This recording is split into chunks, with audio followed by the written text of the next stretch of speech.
A liturgia desse último domingo da Quaresma, o domingo de Ramos, nos introduz na Semana Santa, nos convidando a contemplar na paixão, morte e ressurreição de Jesus a um Deus que é amor, um Deus que tanto amou o mundo, que deu o seu Filho Jesus.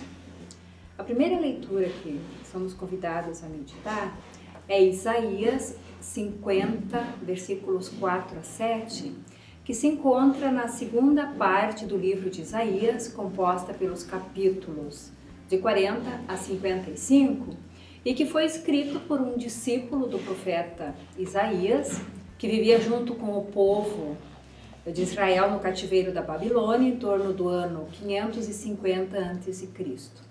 Não se sabe o nome desse discípulo, ele é chamado por alguns simplesmente o segundo Isaías.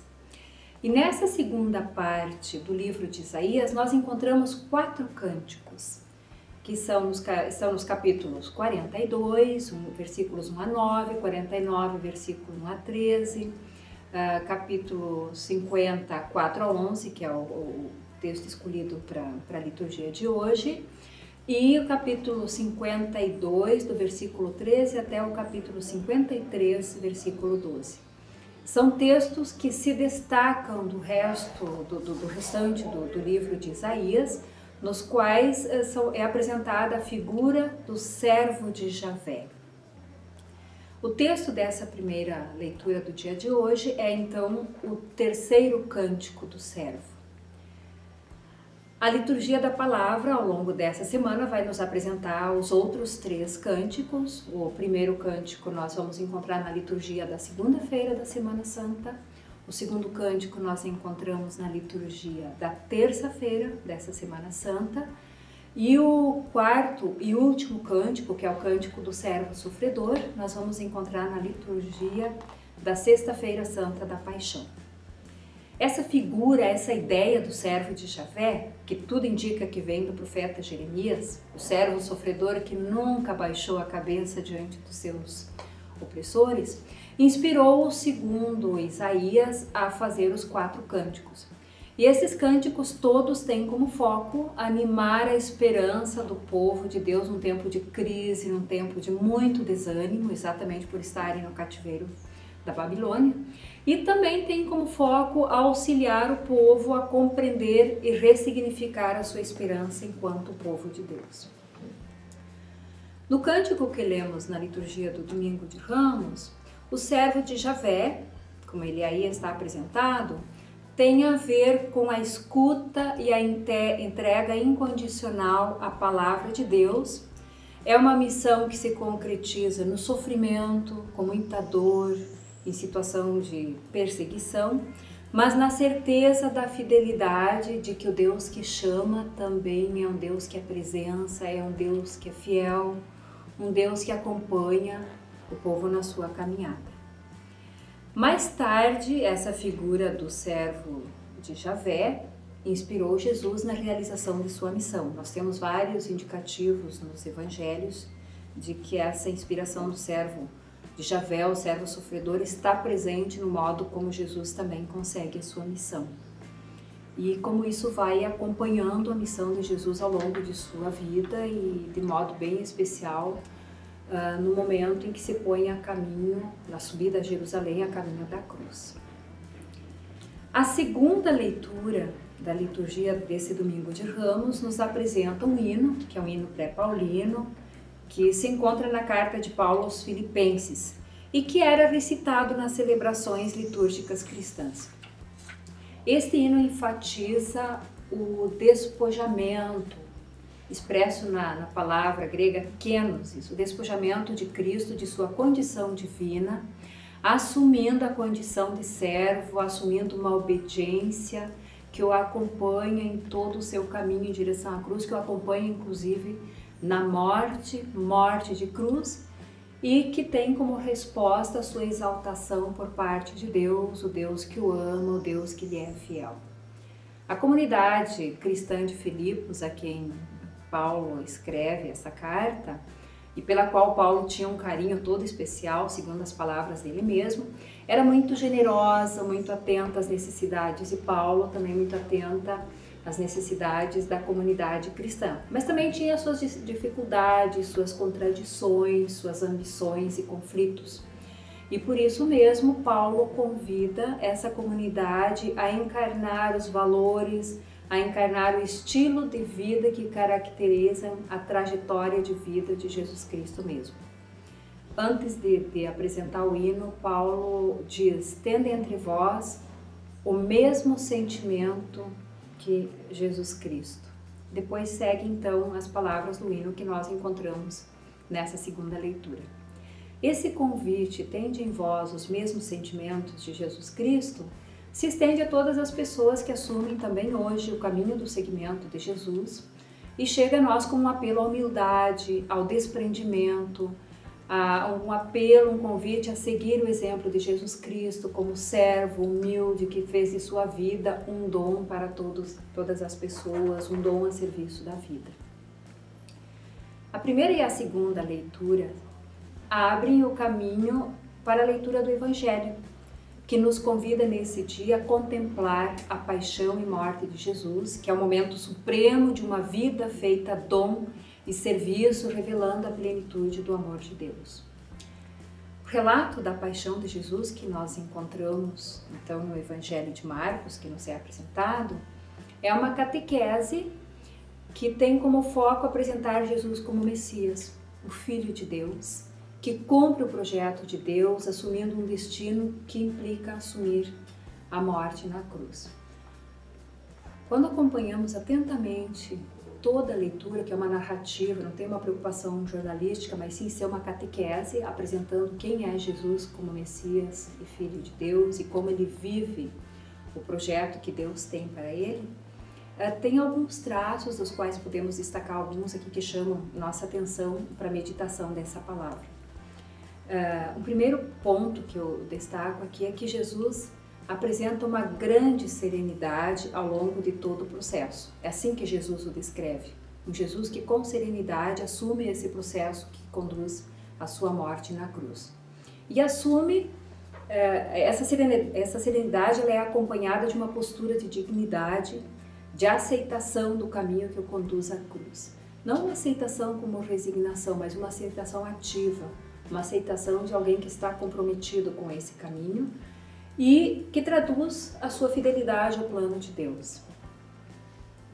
Um outro aspecto, uma outra característica aí dessa narrativa, desse relato da paixão feito por Marcos, é a insistência dele em apresentar Jesus como o Filho de Deus, que caminha em direção à cruz.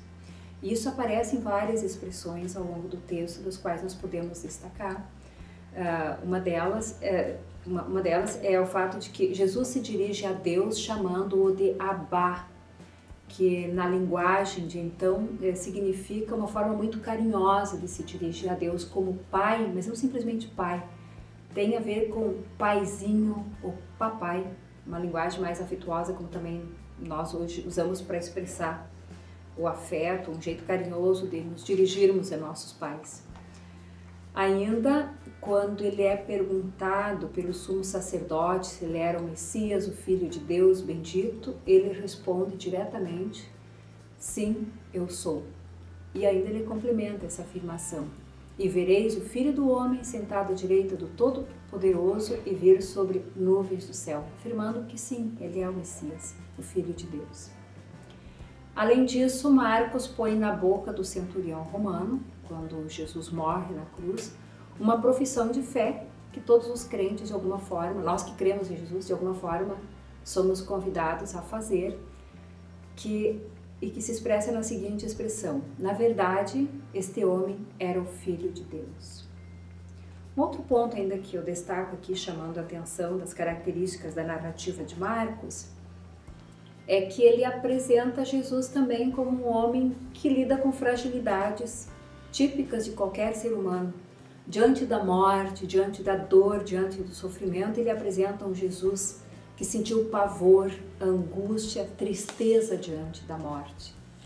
E no momento da morte ele também experimenta a solidão, experimenta o abandono e clama a Deus. meu Deus, por que me abandonaste? Esse clamor que brota espontaneamente na boca de todo homem, toda mulher que se enfrenta com situações de dor, de sofrimento, para os quais não tem resposta a respeito do sentido ou dor, sofrimento que se apresentam como insuportáveis. Então Jesus se solidariza com todos aqueles e aquelas que em meio ao sofrimento, em meio aos seus dramas existenciais, em meio às suas fragilidades, fazem experiência da impotência e do abandono.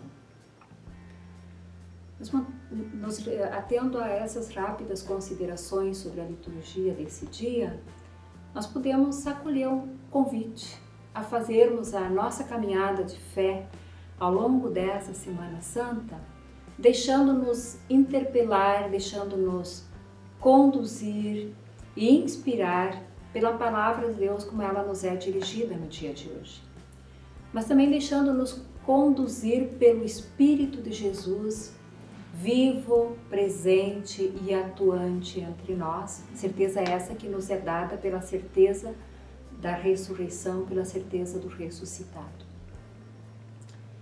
Isto nos toca de um modo muito especial num tempo como o nosso, um tempo histórico marcado por muitas contradições, situações de sofrimento, injustiças, violação de direitos, violências nas mais diversas expressões que podemos imaginar na nossa época, na nossa sociedade, marcado por situações de perseguição, discriminação, inclusive assassinatos.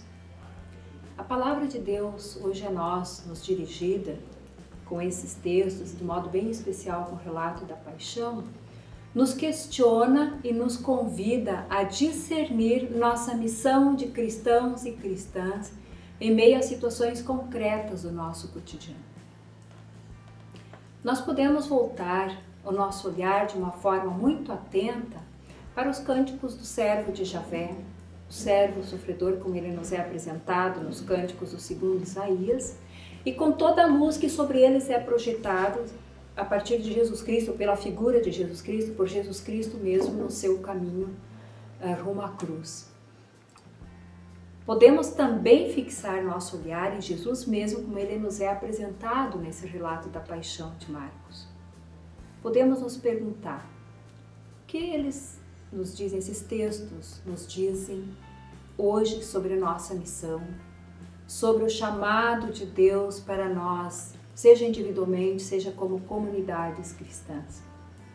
O que dizem também a nós hoje sobre a presença, a fidelidade de Deus em nossa vida, em nossa sociedade, em meio ao sofrimento, em meio à maldade, em meio às dores que nós percebemos e acompanhamos ao nosso redor, no mundo no qual nós vivemos. Onde Deus se manifesta a nós hoje? Como? Essa palavra nos ilumina. Também podemos nos perguntar como essa palavra, como a pessoa de Jesus, nos encoraja a anunciar o Evangelho em meio à realidade que vivemos. Façamos o caminho da Semana Santa, tendo por horizonte de nossa caminhada a certeza do Espírito do ressuscitado presente entre nós.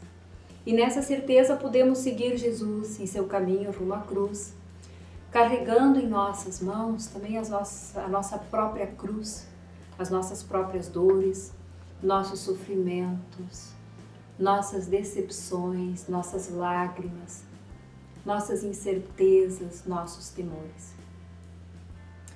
Mas nós não podemos entrar nesse caminho como alguém que caminha sozinho, sozinha.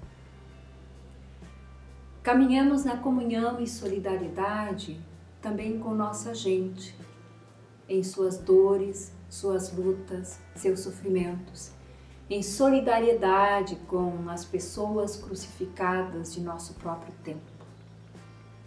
E caminhemos na certeza da ressurreição, na certeza da vida que é mais forte do que a morte. Uma boa Semana Santa a todos e a todas.